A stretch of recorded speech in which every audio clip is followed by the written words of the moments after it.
All right, with this video, one that's a little overdue, what I want to do is talk about DoC hockey a little more. I've done similar videos in the past. I'm going to try to make this one more concise.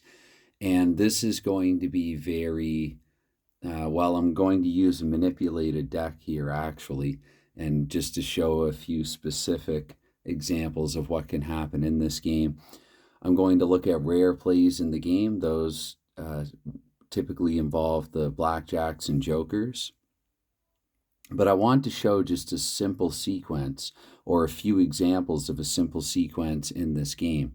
When I say sequence, what I mean is 4 cards. The sequences are usually 4 cards, and each period of DoC hockey has 8 sequences. So to begin a sequence, you turn over the card, the first card, and here this card is a black 4. And as it says in the instructions, and one of multiple reasons why I've not done this video sooner is that for the longest time I had an older version of the instructions. I've read through them and learned the game long ago and just haven't really bothered to look at them since. So I did want to print, and I've underlined and made a few little notes here, but I did want to print the newest version that I can find of the instructions. This is from July. These are from July 2021, I think. And so it does say here, and it's probably the same in the older version actually, red is the home team and black is the visiting team.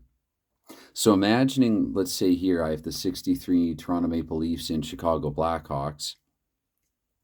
If Toronto is the visiting team and Chicago is the home team, then for this first sequence, the puck, and of course, let me grab something that I can use as a puck. It would mean that the puck would go to Ron Stewart for Toronto, because you see Stewart, hopefully that's close enough. Stewart is the 4 for Toronto for assist. It says assist here and goals here. I think of this, to use a couple of terms from a game that I'm designing, I think of the assist as setup, the player's ability to set someone up in scoring position, and goals is simply scoring, the player's ability to score. And one of many things that I really like about this game is that while many times it will come down to a player's ability to score, the frequency to get the goal, sometimes it will actually come down to the opposition goaltender and the goalie's ability to make a save. And of course, it is similar in other hockey games as well. This is a fantastic, simple game that does so many things so well. And I only give titles to 2 hockey games. I give the title of favorite game, let alone hockey game, to Hockey Bones. And I call this one the most underrated hockey game for a reason. I really think that it doesn't get as much discussion in gaming forums and such as it should, because it really is an outstanding game, in my opinion. And it's an informed opinion. I've played hundreds of games of this. Anyway, so Ron Stewart here again, he has the puck because the first card in the sequence of 4 is a 4. Now, again, because this is a rigged, manipulated deck, I want to show a few different examples of what can happen now that Stewart has the puck. The next card basically is to determine if Stewart is able to set up someone in scoring position. And for Stewart, it says ace and then 8 to 10. Ace and then 8 to 10. So that means if the next card is an ace, an 8, a 9, or a 10, Stewart is able to set a teammate up in scoring position. If it's not an ace, 8, 9, or 10, then he's not able to. So if the second card that you flip, for example, is a red 2, it means that Stewart is unable to set anyone up in scoring position, and you would just turn over 2 more cards, or just play 2 more cards, or discard 2 more cards. And it doesn't really matter what these 2 cards are. This is just to get us to the end of the sequence, which most times is 4 cards. I'll try to include an example where a sequence could be 5 or even 6 cards, but most of the time a sequence is going to be 4 cards.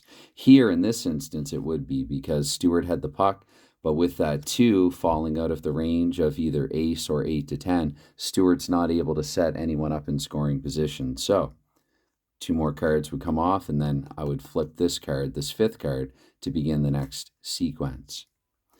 Now let's imagine, though, that the second card is not a 2. Let's say the second card is an 8. Well, now it means that Stuart is able to set somebody up in scoring position on his team. And maybe I'll pull from the remaining cards here. So, for instance, let's say the next card is a king. Well, the king is Dave Keon, King Keon over here. And in this case, it doesn't matter that even though red is the home team color, the color only matters on the first card of the sequence. Because the first card came up black, I'm looking to the visiting team for the entirety of this sequence.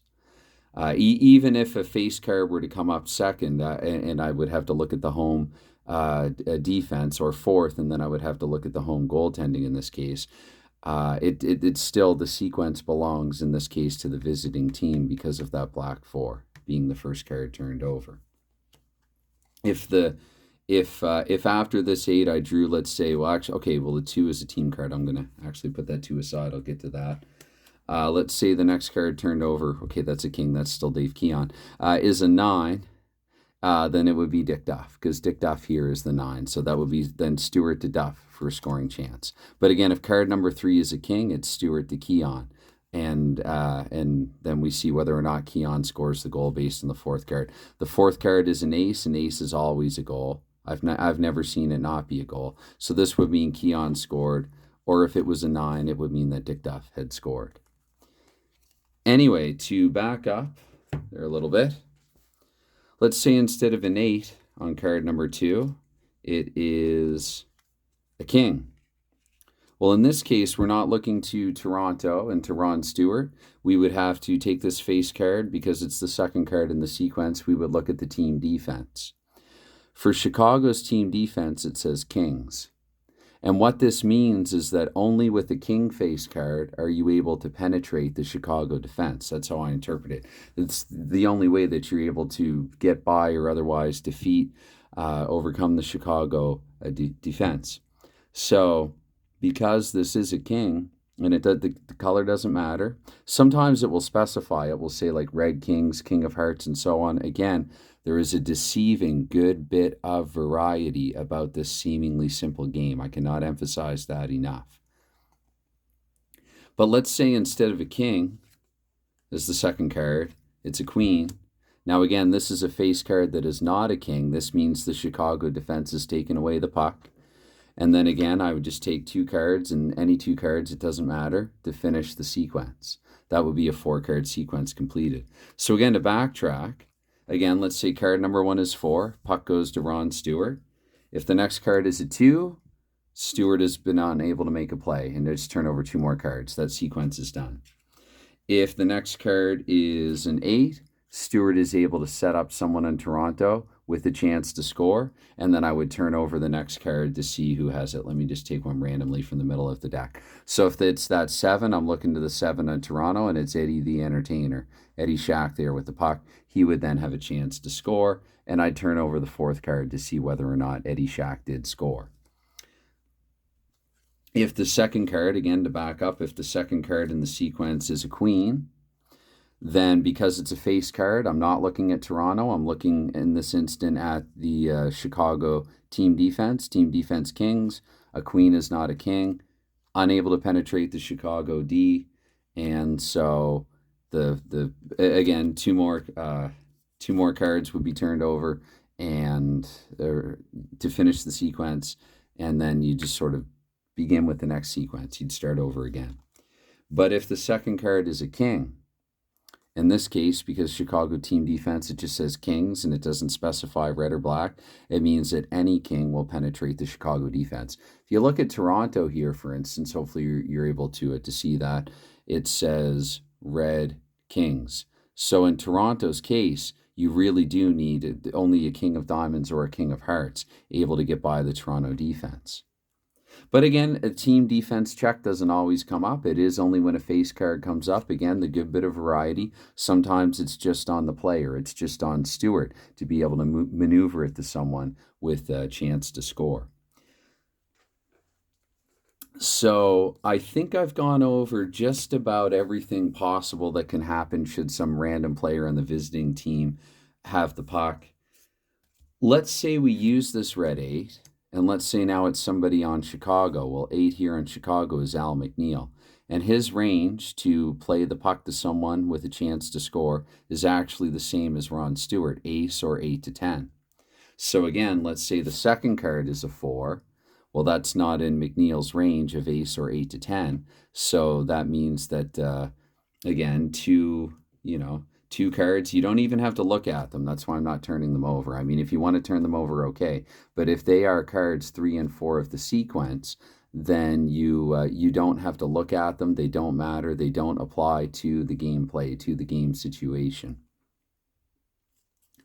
If again, with McNeil's range being ace or 8 to 10, if the second card that you turn over is, in fact, and I've lost my 8, my black 8, let's say my 8 of clubs or whatever, let's say that it's a 9 of spades. Well, the 9 does fall into the range of ace or 8 to 10. So if this is card number 2, the second card of the sequence, it means McNeil has set someone up in scoring position. And again, I'm just take a random card here. Let's say this 7 of hearts. So I'm looking over here now under goals, right? Assists, McNeil came up under assist, which again, I think of it as setup. In one of my own games, I use the term setup for, something similar. And over here, this is the scoring ability. But first, before I flip for the scoring ability, I'm looking for the player. That'd be Murray Balfour there for Chicago. And then if I want to know, can Balfour score? Well, the fourth card of the sequence has to be either an ace, a 9, or a 10 for Balfour to get the goal. Or if I flip a face card that is either a king or a red queen. In the case of Simmons, a king or a red queen of hearts. Simmons evidently had a little better, maybe a better save percentage than did Bauer in this season. There did Don Simmons. So again, let's see the first card in the sequence. We'll begin a sequence again. The puck goes to Al McNeil of Chicago. Let's say that second card is a black 4. He's unable to play. 2 cards turned over. I think I said that already. So let's say the second card rather is a king. Well, looking at Toronto's defense, the team defense again, only red kings are going to work against the Toronto defense. So if it's a black king, if it's a queen, right, then it's a no-go. McNeil is not able to feed anyone in scoring position. But if it's a king of diamonds, then it means that McNeil has passed the Toronto team defense. And then again, I'm just going to draw a card here. Let's say card 3 in the sequence is a 6. Now it's Pierre Pilote who has a chance to score. And then Pilote, for his range, it says like Balfour's ace or 9 or 10. So let's say I turn over the next card and it's a 9. Pilote has scored. If the next card I turn over, wait, that's another 9. That's a 10. That's also a goal. Let's say the next card I turn over is a 5. It means that Pilote has not scored. Okay. I told myself I wouldn't make a mess, but just off camera here, I do have a bit of a mess of cards now. Before I get to the jokers and the blackjacks, though, I think one other thing that I want to talk about here, because I've said at least a couple of times that the sequences are mostly only 4 cards, but there are a couple of exceptions to that. And they have to do with the 2. The 2, which begins with the letter T, corresponds to this row here, T for team card. So if this comes up the first card of the sequence, it's going to be a player in this row, probably someone who would have the puck less often, maybe get fewer goals and assists. Or it could actually be, conversely, could be somebody with a lot of goals and assists, and this is a way of just getting them a few more. I think I've seen both for this, so if I'm understanding it correctly. So here the 2, we would look at somebody on Chicago. Now, Chicago has 1, 2, 3, 4, 5 team players. Depending on the size of the roster, you'll find, more or fewer players in this row.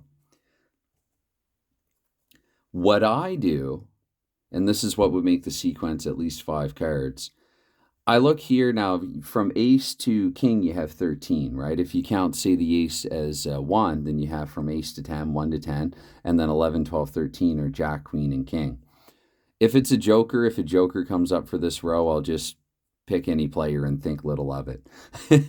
But let's say it's an ace. Okay, well, I'm going to start on the left here. So if it's an ace, I'm going to say Vasco has the puck. For 5, I would probably go 3, 6, 9, 11, 13. Again, that's just how I do it. I don't think that there's a definite rule for how to do this. I think you can determine your own way to pick somebody from the team row. That's how I would do it. Let's say if it's a 5, well, again, 3, 6, 9, 11, 13. 5 falls between 4 and 6. I'm going to give the puck to Wayne Hillman to see whether or not Hillman can set someone up. And this corresponds here, it does say here 2 and team, and then ace and 8 to 10. So let's say again the 2, the 5. So Hillman has the puck. If it's a 9, Hillman has set someone up in scoring position.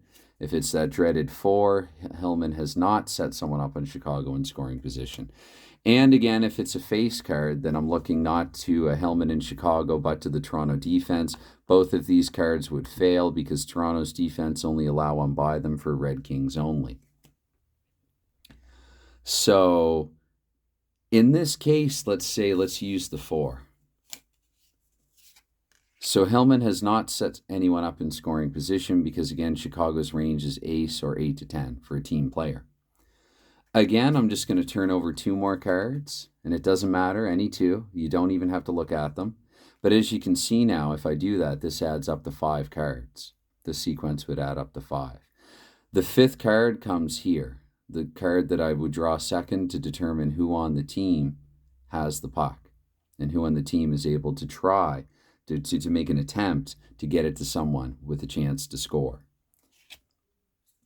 If another way that this can come up, let's give Chico Mackey the puck. Let's say the first card in the sequence is a 5. So 5 is Chico Mackey on Chicago. So Chico Mackey has the puck. And let's say I'm going to have to give him the successful. Let's say, okay, ace, which is basically always a success. Think A for automatic. Ace is like an automatic yes. So Mackey is able to get the puck to somebody with a chance to score. And let's say that the 2 this time comes up as the 3rd card in the sequence. Well, similar to when it came up here for the assist, or what I like to think of as the setup, if it comes up over here with the player with the scoring chance, again, hopefully you can see at the bottom there, 2 is team. And also team can only score on an ace. But before I can flip to see whether or not it's an ace, I have to figure out who in the team row has the puck. Again, if this is Chicago, for Toronto, I would go 4, 7, 10, 13. 4 for Litzenberger, and then 3, 3, 3 for the others. Chicago, again, I'm going to go 3, 6, 9, 11, 13. So let's say let me take a random card here. Let's say it is a 4. Again, that's going to correspond to Wayne Hillman. So Hillman with the puck here is the team player with the puck trying to score. He needs an ace in order to score. Here, Hillman scores, right? Or here, Hillman would not. Had Hillman played for Toronto, now their range for a team player scoring is ace or 8 to 10, which I would interpret to mean that maybe Toronto got a little better scoring out of their bottom 6, their depths, their fringe guys for the 63 NHL season. But here, let's say it is a 4. So a 4 is not an ace. Hillman has not scored. You turn over. Sorry. No, 4 corresponds to Hillman. Let's say it's a 6. My apologies. Let's say it's a 6. This is the end of the sequence, and it means that Hillman has not scored. So again, to backtrack and review that one, we're looking at 5 cards here. This is a 5-card sequence. And card number 1 in the sequence, the red 5, means that the puck goes to Chico Mackey on Chicago. Card number 2 being the ace means that Mackey has played it, automatically, as I like to think and say, to someone on Chicago. But because the 3rd card was a 2, we don't know exactly who on Chicago yet. It's just a team player. And again, this is how I play it, because even as I'm explaining this, I'm thinking that if you wanted to, you could probably just flip the 4th card and see whether or not it's an ace. And if it's not an ace, you probably just go to the next sequence. There's no rule, certainly no law saying that you couldn't. But then let's say that it was an ace. Maybe you could flip this card after the fact to see who, in fact, among the team row is credited with the goal. But the way that I've always done it, again, 5, Mackey with the puck, ace, Mackey makes the play. 2, I'm looking to the team row and I'm dividing them up, 3, 6, 9, 11, 13. 4 means Hillman, of those 5, is the one with the puck. 6 means Hillman fails to score because he needed the ace there to get the goal. So this is another example of a 5-card sequence. You could even, and you might even be, if you're paying attention closely, you might even be one ahead of me right now. It's possible you could have a 6-card sequence. Let's try one here hypothetically. So let's say the 2 came up as card number 1 in the sequence. That's Chicago's team, again, because it's a red 2, and red goes to the home team. The first card, rather, in the sequence, you are looking to see if it's red or black, to see whether or not it goes to the home team for red, the visiting team for black. The red 2 Chicago team has the puck. The 8, again, I'm going 3, 6, 9, 11, 13. The 8 means that Bob Turner has the puck. If I looked at the 8, and then the rest of the sequence would be the same from there. Would it? Yes, it would, because ace automatically, even for a team player, so it's not only going to work for Mackey, it's going to work for the team. And then to 2, someone again on their team. And this time, red, black, it won't matter. It only matters for card 1 of the sequence. So someone on the team. So 4. So Turner has gotten it across. You see Turner and Hillman just inside the blue line. Turner across to Hillman. And Hillman shoots, but it's not a great shot. It's a 6. It's not an ace. Johnny Bauer and or Don Simmons, they're equal to the task, or maybe the shot is even blocked. Interpret that however you will. Right? It's basically, unless you feel that penalties are necessary in a hockey game, and I think consensus among the community of hockey game, tabletop, and PC sim hockey game players is that penalties, maybe less so with the latter than with like the cards and dice tabletop stuff specifically. Penalties, they make a game longer, they make a game messier, they just really kind of muck things up. And that's why I really appreciate games like this one, and also a nod to Mike Owen's Quick Play Pro Hockey. In my mind, the way that these games play out, they're a little more like highlight games. Like when you're watching the highlights of a hockey game the morning after, and they're not showing you the penalties. They'll probably only show you a fight if it's a good fight. What they're going to show you are the scoring chances and the goals and the great saves. That's what you're going to see in the highlight reel for a game, your 5 or 8 minute recap of a game the morning after. That's how a game like this, and again, Mike Owen's Quick Play Pro Hockey, that's how they work. And so penalties is really the only thing missing from this game, because to try to get back on point, which isn't my strength and I know it, there is still a lot to this game. There's a deceiving bit of depth to this seemingly simple game. And so the next part, I'm going to have to timestamp this. Let's look at jokers and let's look at blackjacks. I think jokers are easiest, so we'll do jokers first.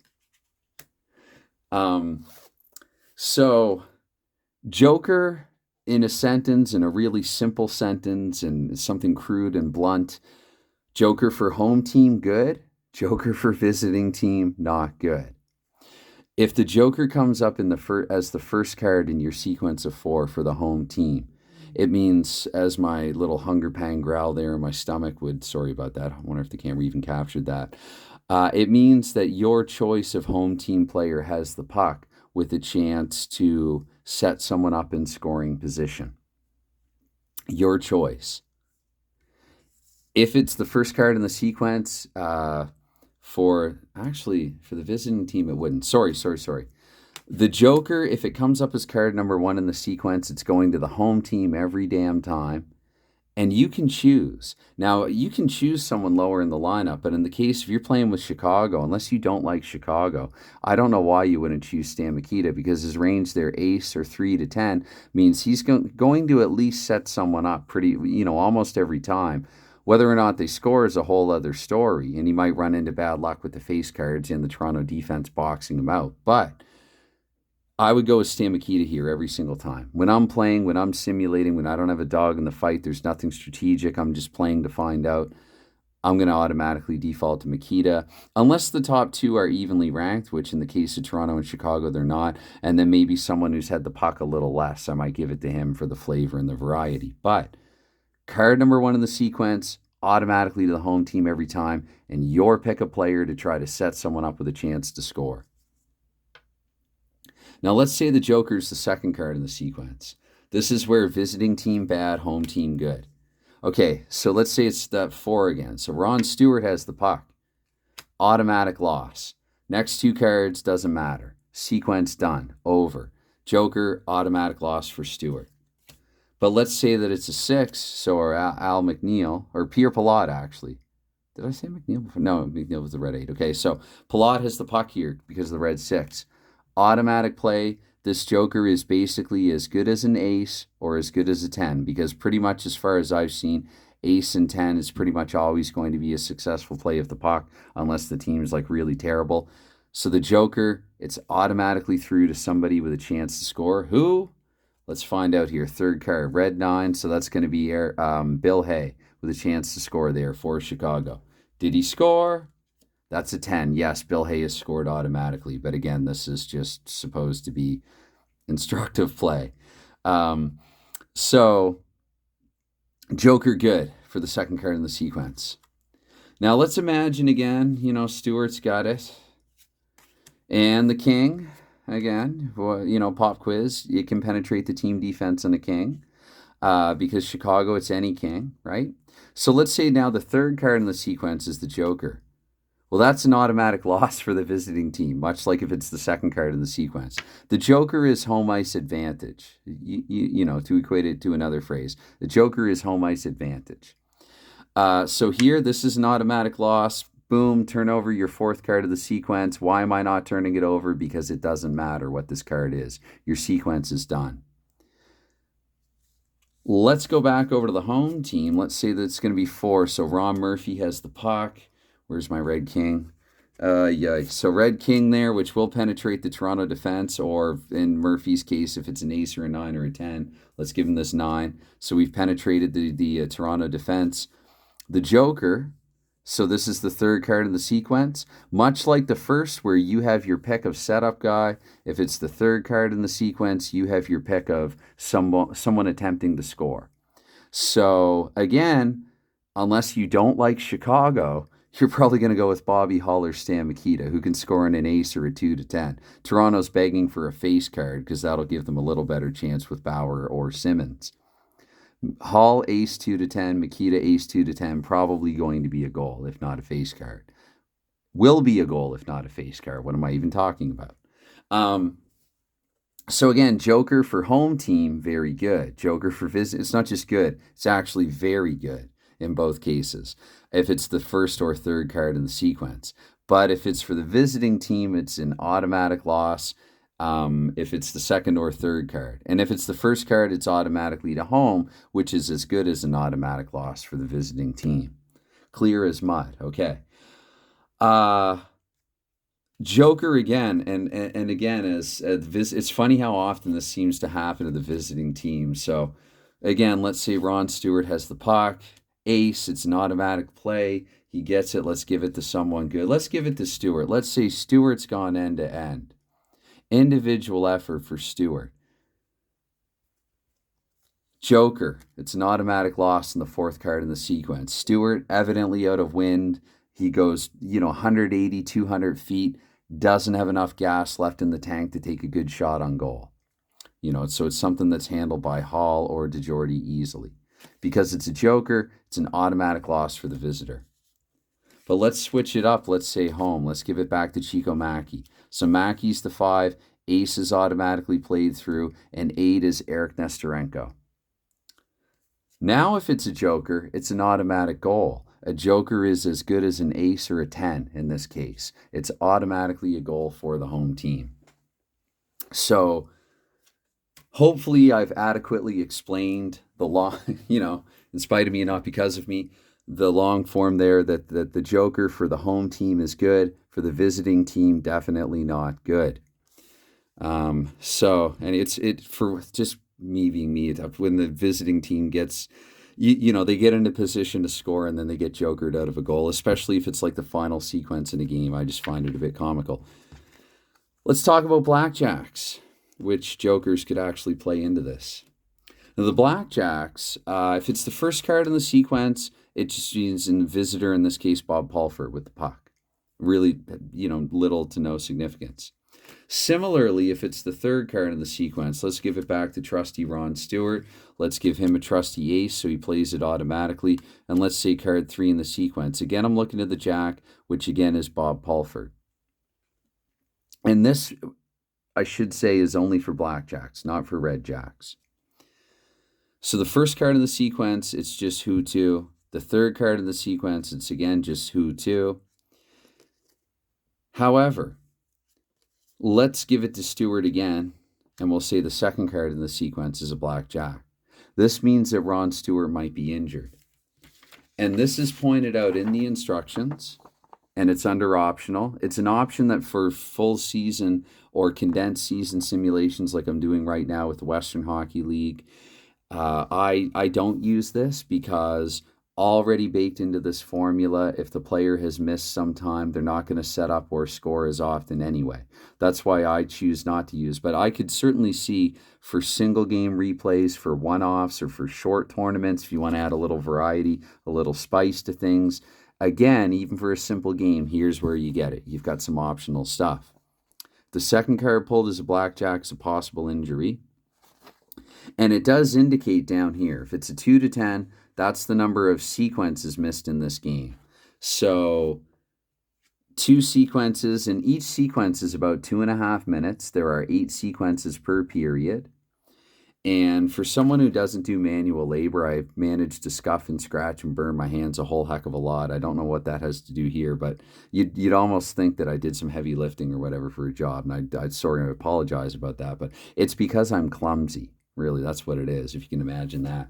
Anyway, watch me now proceed to stab myself with that pencil accidentally. So here, Ron Stewart, he's gone for 5 minutes, basically, because it's a 2.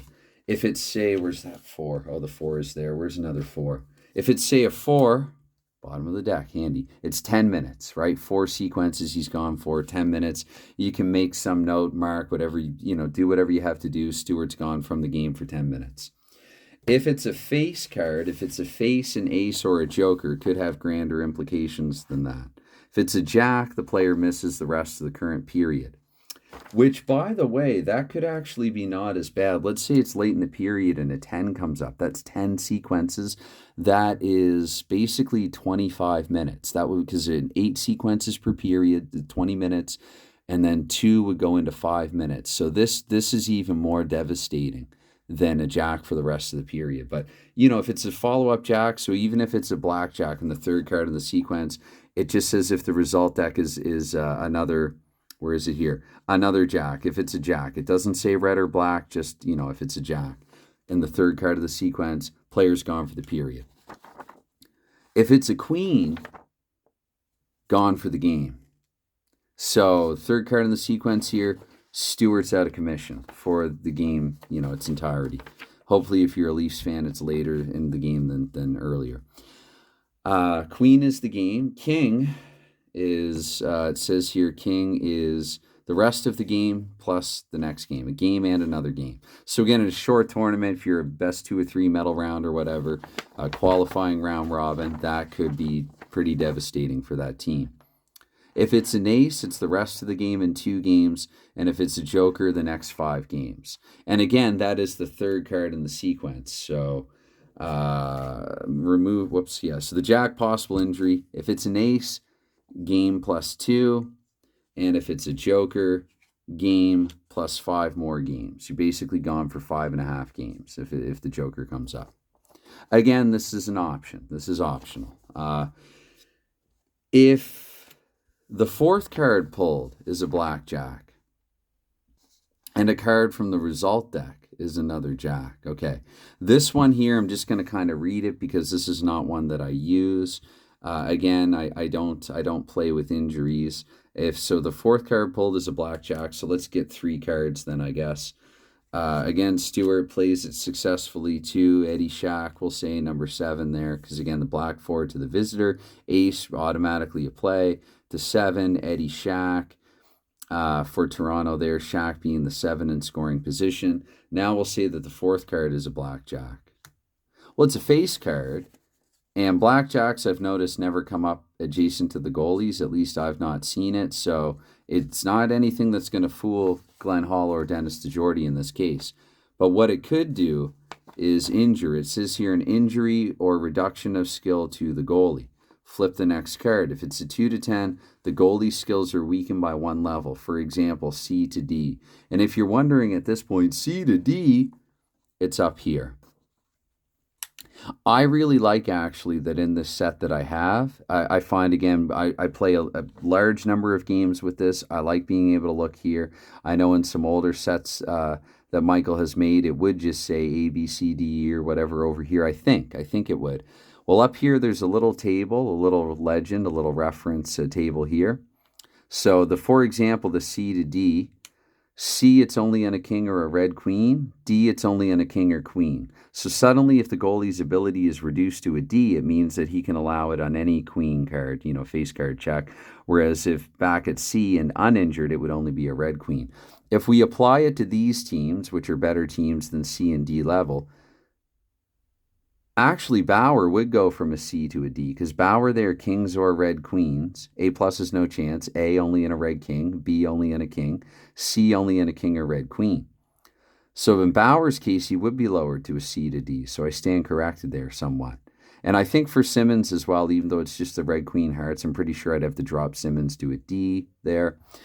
Glenn Hall only on red kings. Glenn Hall is an A, goaltender and ace, as is DeJordy. So in this case, they'd be lowered to a B, and suddenly they'd be surrendering on red and or black kings if you didn't pull them. If it's a jack, the goalie skills are weakened for the rest of the game. So here, so back to this. If it's a 2 to 10, so here, so he's made the save, but maybe he tweaked, a groin or something. He injured something. He took a really hard shot somewhere. Of course, they had a lot less padding then and masks. For one thing, they didn't have. Hall didn't. I don't think DeJordy did either in 63. So he made the save, but he's a little hurt, and it would be so weakened for 1 level for that number of sequences. Again, 2 sequences. So 5 minutes for the next 5 minutes, Hall or DeJordy, they're going to be lower by 1 level. If it's a jack, the goalie skills are weakened for the rest of the game. Similar to if it's a jack, the player misses the rest of the current period. Well, now the goalie skills are dropped by a level for the rest of the game. It says here a team can choose to replace the goalie after such an injury. Of course, I don't see why not. If the goalie returns, the weakening of the skill would still apply for the time determined. I have no problem admitting when, as much as I love a game, when I flat out disagree with something. I would argue that if the goalie goes to the quiet room and or goes to the bench with the trainer, stretching, working out whatever injury he has, patching up whatever, icing or heat and ice, some treatment of whatever. If he returns to the game much later, I would say benefit of the doubt and restore the original level. But how it is in the instructions, if he returns, the weakening of the skill would still apply for the time determined. Okay. If it's a queen or king, the goalie must be replaced. So again, I like this. It is a little different than if it's an injured player, right? There's a little added wrinkle here. The goalie must be replaced and misses the rest of the game. Makes perfect sense, right? The goalie's gone for the game. I can't imagine if I'm using the Western Hockey League and that happens to Don Head. He's Portland's only goalie. I'd be in trouble. David Ayers, was he born yet at that point? Scott Foster. So here, if it's an ace, the goalie must be replaced, similar to queen or king, and he misses the next 2 games. Now here, if it's a joker, it is kind of a joke. If it's a joker, the goalie's fine. He just needs a breather. He's Billy Smithed it. He's on the ice. He's floundering around and flinging the gear here and there. And then he gets up and giggles, and he's perfectly okay. And he's in the interview post-game poking fun at Wayne Gretzky in 1983 in the final. That's so. It's comical how Battle and Billy doesn't deny it one iota in the post-game. Anyway, I digress like I do best. So there you have it, right? And the reason why I've elected to read this is because this is something that I don't normally use myself, so I don't want to kind of set it up and pretend. With the earlier stuff, I've done it countless times. Hopefully I have explained it adequately, but I did really want to do a video to show beyond what you would see, again, with my other instructive stuff and with other games that I've simulated here. I just wanted to show you a little bit beyond what you would see because this is optional stuff. And so especially for longer replays where I'm playing out hundreds of games, I'm just going to overlook this stuff here. I want to keep my simple game simple and just get through it nice and quick. But it is also nice to know that if you want a little more depth, a little more variety, a little more meat on the bone, as Gardner might say, you've got this, or Juckett as well. You've got these options here. So anyway, if you have any questions about this, hockeyunreal@gmail.com. I'm not saying necessarily 100% certain that I can answer it, but if I can't answer it, I know who to ask, and who I would also recommend that you can ask. Go over on Delphi. Usually, not always, but usually you'll find people there that are pretty helpful with your inquiry. Why can't I say that word all of a sudden? Inquiries. There it is. About any issues, confusion that you're having with a game. I know, for instance, actually, I think I annotated a period or so and just showed it to people and said, hey, does this look right? And I think that's a big part of how I learned how to play this game. So Michael Mitchell is over there, very helpful, very useful, the creator of this set. And again, this being what is, in my opinion, in my estimation, I've played a lot of tabletop hockey games, not all of them, of course. This is the most underrated one. So anyway, with that said, I realize, this is now north of 40 minutes. So anytime, any consideration that you give to anything like this, I will go back and timestamp this one. I think I'm going to keep this take instead of the one with the sore throat that I tried to do the other night. So sorry it's been a little longer than a few days for this one. As I said last week, I indicated last week I'd get it done within a few days. That didn't happen. I have various excuses of varying degrees of lame or not lame for why that didn't get done, but it's gotten done here today. So anyways, again, anytime, any consideration you give to anything like this, while it's never expected, it is always greatly appreciated. So cheers, thanks, and bye for now. Enjoy your hockey games.